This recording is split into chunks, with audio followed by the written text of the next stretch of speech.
गैर शरई निकाह केस के चारों गवाहान के बयानात कलमबंद। District and session courts Islamabad में घरेलू मुलाजिम ने कहा कि साबिक चेयरमैन PTI खावर मानिका की गैर मौजूदगी में बुशरा बीबी के घर आते।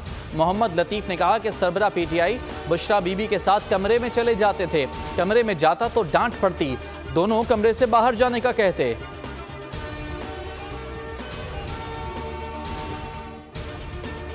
अकबर एस बाबर ने PTI इंट्रा पार्टी इलेक्शन को चैलेंज कर दिया। इलेक्शन कमीशन में बाज़ाब्ता दरखास्त, फुटेज और दीगर शवाहिद भी जमा, दोबारा इंतखाबात कराने की इस्तदा। मीडिया से गुफ्तगू में कहा कि बल्ले का निशान बचाने निकले हैं। शादी में कबूल का तो सुना, पार्टी में पहली बार देखा। पार्टी आइन के मुताबिक हर 4 साल बाद चेयरमैन का इंतखाब होना है। खुद साख्ता नुमाइंदों ने खुलम खुला झूठ बोला। PTI रुकन राजा ताहिर की भी दोबारा इंतखाबात की दरखास्त।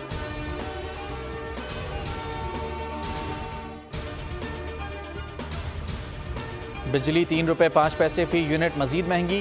नेपरा एलामिया के मुताबिक बिजली अक्टूबर की फ्यूल प्राइस एडजस्टमेंट की मद में महंगी की गई। इजाफा दिसंबर के बिजली बिलों में वसूल किया जाएगा।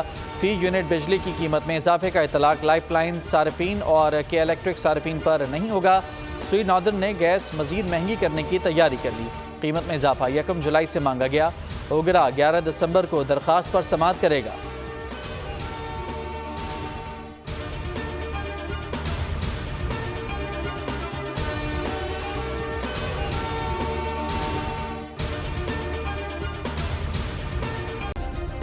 सब्सक्राइब करें और बेल दबाएं ताकि कोई खबर रह न जाए।